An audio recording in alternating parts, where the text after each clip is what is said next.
Au cœur de la nature hostile. Henri et Bill sont les maîtres de 7 chiens de traîneau. Ils traversent les étendues désertes du Grand Nord. Là s'étendait le wild sauvage, gelé jusqu'aux entrailles, des terres du Grand Nord. À l'avant et à l'arrière du traîneau, insoumis, indomptés, luttaient donc les 2 hommes qui n'avaient pas encore été vaincus par le wild. Leurs corps étaient recouverts de fourrure et de cuir souple.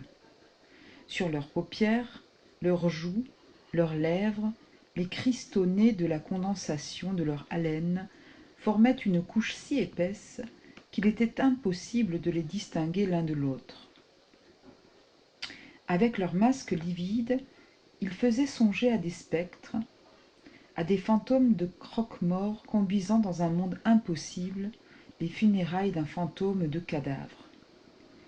Mais c'étaient des hommes bien réels, acharnés à survivre sur une terre désolée, silencieuse, meurtrière, des pygmées perdus dans un univers de géants, dressés contre un ennemi aussi insensible, aussi démesuré, aussi étranger à l'aventure humaine que le sont les profondeurs de l'espace.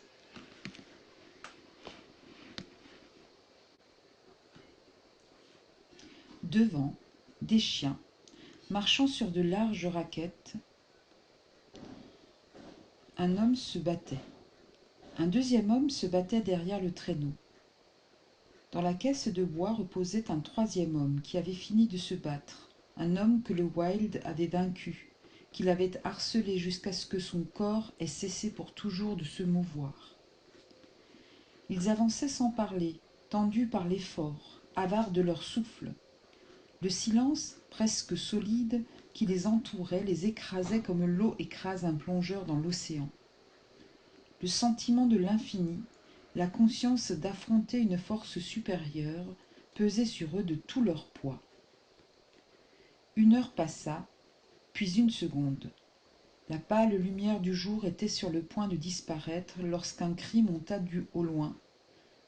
D'abord faible, comme incertain, il enfla brusquement, atteignit sa pleine puissance, vibra et palpita pendant quelques secondes, puis s'éteignit lentement. On aurait pu le prendre pour la plainte d'une âme errante, n'eussent été la faim monstrueuse et la fierté désespérée qu'il exprimait.